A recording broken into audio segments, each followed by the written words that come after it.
Hello guys, कैसे हैं आप सब? तो आज हम लोग बात करेंगे एसएससी स्टेनो 2026 की जॉब की। जी हाँ, क्या आप लोग 12वीं पास और सरकारी नौकरी का सपना रखते हैं? तो ये जॉब आप लोगों के लिए ही है। एसएससी ने निकाली है 731 वैकेंसीज, लेकिन फॉर्म अगर गलत भरोगे, स्किल टेस्ट को इग्नोर करोगे या लास्ट डेट मिस करोगे, तो सिलेक्शन का चांस ऑलमोस्ट ज़ीरो ही हो जाएगा। तो इस वीडियो को बहुत ही ध्यान से देखना। इसमें आपको मिलेगा फॉर्म फाइलिंग से लेके फाइनल सिलेक्शन तक का पूरा road map, step by step, clear और प्रैक्टिकल वे में। बात करते हैं नोटिफिकेशन और इम्पोर्टेंट डेट्स की। तो सबसे पहले जो नोटिफिकेशन रिलीज की डेट है वो है 24 अप्रैल 2026। फिर आती है एप्लीकेशन डेट की बात। तो 24 अप्रैल 2026 ही एप्लीकेशन फाइलिंग की स्टार्टिंग डेट है।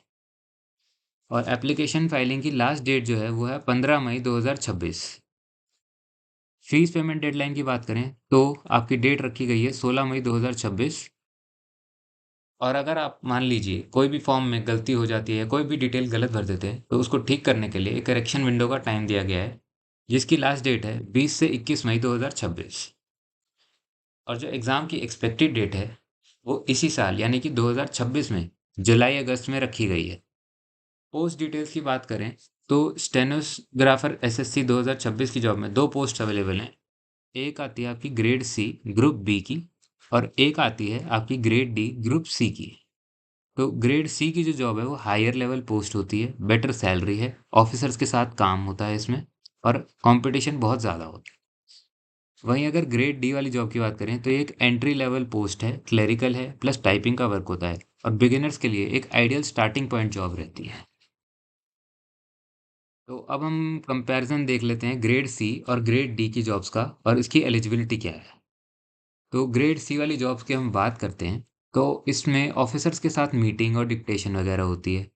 और स्किल स्पीड जो इसमें चाहिए वो है 100 वर्ड्स पर मिनट की। जी हाँ, ये एक बहुत ही इंपॉर्टेंट स्किल सेट है जो इस जॉब के लिए चाहिए। इसमें सैलरी जो आती है वो आपकी आती है 50 से 60 हज़ार रुपये महीना। एज लिमिट जो है वो है 18 से 30 साल, और कंपटीशन इसमें बहुत ज़्यादा टफ होता है। अब हम बात करते हैं ग्रेड डी वाली जॉब की। तो इसमें टाइपिंग और रूटीन ऑफिस वर्क होता है। स्किल स्पीड जो है इसमें चाहिए 80 वर्ड्स पर मिनट। इसमें जो सैलरी आपको मिलेगी वो होगी 35,000 से 45,000 रुपये पर मंथ। और एज लिमिट जो है वो है 18 से 27 साल। एंट्री लेवल जॉब है, और एक आइडियल फर्स्ट गवर्नमेंट जॉब हो सकती है आपकी। बात करें इसके एलिजिबिलिटी क्राइटेरिया की, तो एजुकेशन क्वालिफिकेशन में जो चाहिए आपको, आप किसी भी स्ट्रीम से 12th पास होना अनिवार्य है।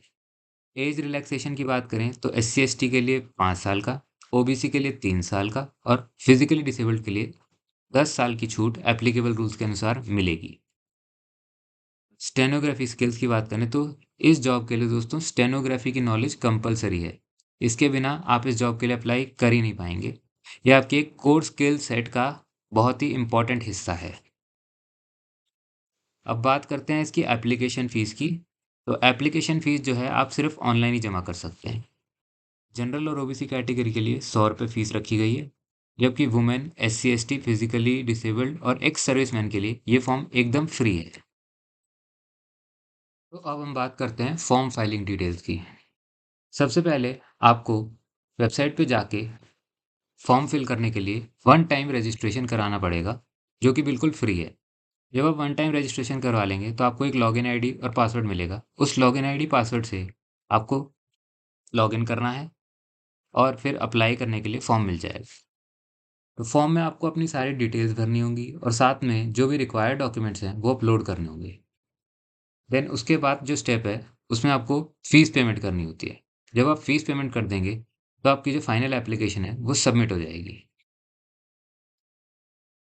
तो यहाँ पे एक नए रूल का ध्यान रखना बहुत ज़रूरी है दोस्तों। ये है लाइव फ़ोटो कैप्चर रूल। जी हाँ, पहले क्या होता था कि प्री अपलोडेड फ़ोटोज़ जो हैं वो चल जाती थी। बट अब गवर्नमेंट ने एक नया रूल निकाल दिया है जिसमें आपकी लाइव फ़ोटो कैप्चर होगी जब आप फॉर्म भर रहे होंगे। तो फॉर्म भरते टाइम लाइव फ़ोटो कैप्चर करने के लिए आप ध्यान रखिएगा कि आपका एक तो कैमरा चालू होना चाहिए। कोई कैप या गॉगल्स बिल्कुल मत पहनिएगा। फेस जो है क्लियरली नज़र आना चाहिए, और पीछे जो है लाइट बैकग्राउंड होना चाहिए। ब्लरी या डार्क फोटो नहीं चलेगी दोस्तों, उससे आपका फॉर्म जो है रिजेक्ट होने के चांसेस हो जाएंगे। अब करेक्शन विंडो की बात करते हैं, तो उसके लिए 20 से 21 मई का टाइम दिया गया है। और अगर आपको एक बार करेक्शन करनी है अपने फॉर्म में तो उसके लिए 200 रुपये चार्ज लगेगा। और मान लीजिए अगर आपको दोबारा सेकंड टाइम करेक्शन करनी है तो उसके लिए आपको 500 रुपये का चार्ज देना पड़ेगा। फाइनल सबमिट के बाद कोई भी एडिट नहीं होगा, सिर्फ 2 करेक्शन के चांसेस मिलेंगे, इसलिए पहली बार में ही कोशिश करिए अपना फॉर्म बिल्कुल सही से भरिए। अब बात करते हैं इसके सिलेक्शन प्रोसेस और एग्ज़ाम पैटर्न की। तो जो एग्ज़ाम पैटर्न और सिलेक्शन प्रोसेस रहेगा, वो सबसे पहले है आपका कंप्यूटर बेस्ड एक टेस्ट होगा। उसके बेसिस पे आपको आगे ले जाया जाएगा। देन आपका एक स्किल टेस्ट होगा, देन आपकी डॉक्यूमेंट वेरिफिकेशन। तो कंप्यूटर बेस्ड जो टेस्ट होता है, वो आपका 3 पार्ट्स में 3 सब्जेक्ट्स में डिवाइडेड है। पहला रीज़निंग, फिर जनरल नॉलेज, फिर आपका इंग्लिश लैंग्वेज टेस्ट। तो रीज़निंग में आपके पास 50 क्वेश्चन होंगे 50 मार्क्स के लिए, जिसके आपको 30 मिनट के लिए टाइम दिया जाएगा। देन जनरल नॉलेज में भी आपके 50 क्वेश्चंस होंगे 50 मार्क्स के, जिसके लिए आपको 30 मिनट का ही टाइम दिया जाएगा। और फिर इंग्लिश लैंग्वेज की बात करें तो ये एक बहुत ही इंपॉर्टेंट पार्ट है दोस्तों। इसमें 100 क्वेश्चंस होंगे 100 मार्क्स के, जिसके लिए आपको 1 घंटा यानी कि 60 मिनट दिए जाएंगे। तो इसी तरीके से आपको 200 क्वेश्चंस दिए जाएंगे 200 मार्क्स के, जिनके लिए टोटल आपको 2 घंटे का टाइम मिलेगा। एक बात यहाँ बहुत ही इंपॉर्टेंट है और इसको बिल्कुल इग्नोर मत कीजिएगा कि हर सेक्शन का एक फिक्स टाइम है। तो एक सेक्शन का बचा हुआ टाइम आपको दूसरे सेक्शन में यूज़ नहीं कर सकते। जी हाँ, जैसे अगर आपका रीज़निंग का 30 मिनट का टाइम है, तो वो आपको पूरा 30 मिनट इसी में यूज़ करना होगा, वो आप अगले सेक्शन में यूज़ नहीं कर पाएँगे।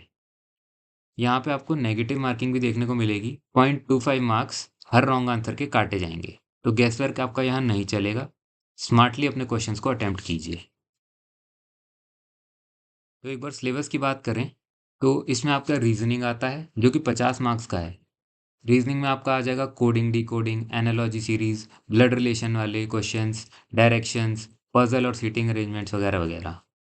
तो ये सब प्रैक्टिस बेस्ड सेक्शन है। तो डेली 20 से 30 क्वेश्चन इसके ज़रूर सॉल्व करें। स्पीड आएगी तभी आपका टाइम बच पाएगा।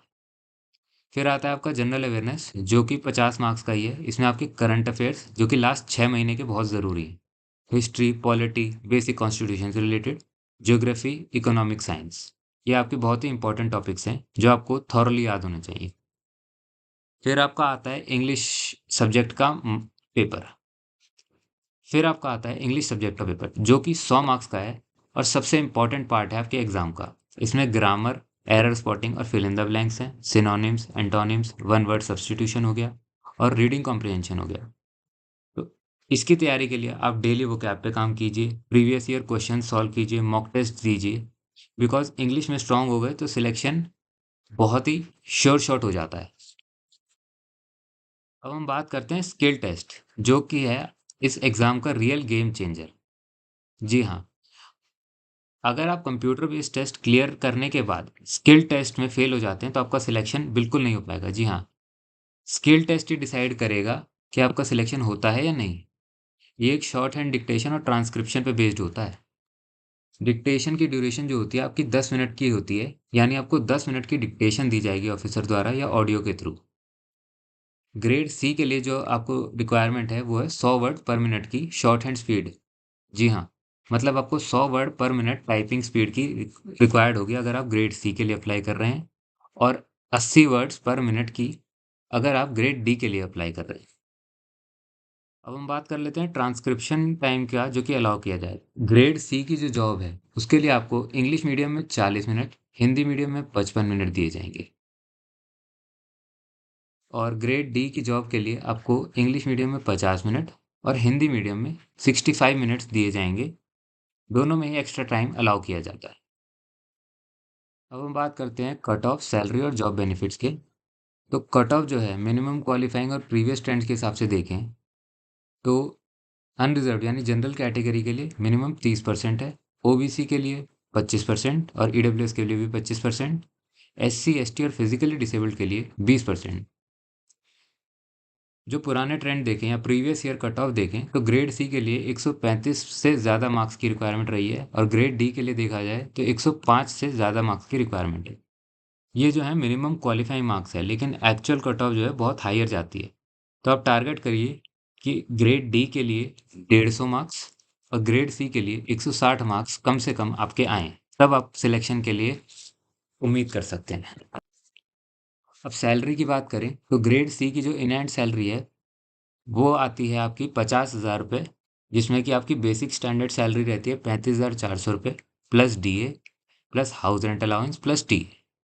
वहीं ग्रेड डी के लिए जो सैलरी है वो है आपकी 40,000 रुपये, जिसमें कि बेसिक सैलरी 25,500 है, साथ में डीए, टीए और हाउस रेंट अलाउंस। इसके अलावा जो आपको जॉब में मिलता है जॉब सिक्योरिटी, यानी कि permanent government position, annual increment plus promotions, pension, medical और एलटीसी के बहुत सारे बेनिफिट्स। तो अब हम बात करेंगे कॉमन मिस्टेक्स जो कि बहुत से स्टूडेंट्स करते हैं और क्या स्ट्रैटेजी हैं जो कि आपको बाकी सबसे अलग स्टैंड आउट करेंगी। तो कॉमन मिस्टेक्स जो नहीं करनी है आप लोगों को कि लास्ट डेट का वेट नहीं करना है। जी हाँ, ऑनलाइन एग्ज़ाम्स के लिए जो फॉर्म निकलते हैं उसमें बहुत बार देखा जाता है कि सर्वर क्रैश हो गए, पेमेंट फेलियर हो गई है। तो इन सब से बचने के लिए आप पहले ही अप्लाई कर दें और लास्ट डेट का वेट मत कीजिए। फिर आता है आपका फॉर्म में मिस्टेक। फॉर्म बहुत ही ध्यान से भरिएगा कि ताकि पहली ही बार में सही भरें, बिकॉज करेक्शन चार्जेस जो हैं 200 से 500 रुपये तक लग जाएंगे। और स्किल टेस्ट को इग्नोर ना करें। बिना स्किल प्रैक्टिस के कंप्यूटर बेस्ड टेस्ट क्लियर करना इनफ नहीं है, ये आपको मैं बार बार बता रहा हूँ। फिर आता है इंग्लिश। इंग्लिश आप निगलेक्ट बिल्कुल मत कीजिएगा, बिकॉज 100 मार्क्स का सेक्शन है। यहाँ पे अगर आप मेहनत कर लेंगे तो आपको बहुत ही एडवांटेज रहेगा।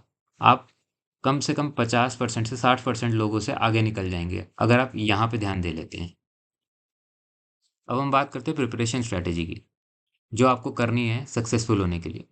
तो डेली आप एक रूटीन बना लीजिए कि आप डेली के करंट अफेयर्स पढ़ेंगे ही पढ़ेंगे। जीके की तैयारी के लिए आप डेली 15 से 20 मिनट की न्यूज़ ज़रूर पढ़िएगा। स्किल टेस्ट को डेली प्रैक्टिस करना है। शॉर्ट हैंड की स्पीड बिल्ड करने के लिए रोज़ प्रैक्टिस करिए। टाइपिंग की प्रैक्टिस करिए ताकि आपका कॉन्फिडेंस बिल्डअप हो और स्पीड डेवलप हो जाए। प्रीवियस ईयर क्वेश्चंस और मॉक टेस्ट की रेगुलर प्रैक्टिस करनी है। पिछले साल के पेपर्स उठाइए, उन्हें सॉल्व कीजिए। पैटर्न और डिफ़िकल्टी आपको समझ में आएगी, तो आप पेपर के टाइम आराम से उन्हें सॉल्व कर पाएँगे। स्पीड, एक्यूरेसी और कंसिस्टेंसी, यही एक मंत्र है जिससे आपका सिलेक्शन इस जॉब के लिए हो सकता है। तो आप स्मार्ट प्रिपरेशन करिए और जो मेजर इंपॉर्टेंट पॉइंट्स हमने बताए हैं, उन पे ध्यान दीजिए। तो आपका एसएससी स्टेनो 2026 की जो जॉब है, उसमें सिलेक्शन पॉसिबल है। बाकी ऐसी और जानकारी के लिए हमें फॉलो करिए और हम और जॉब्स लाते रहें, उसके लिए हमें सपोर्ट कीजिए। Thank you.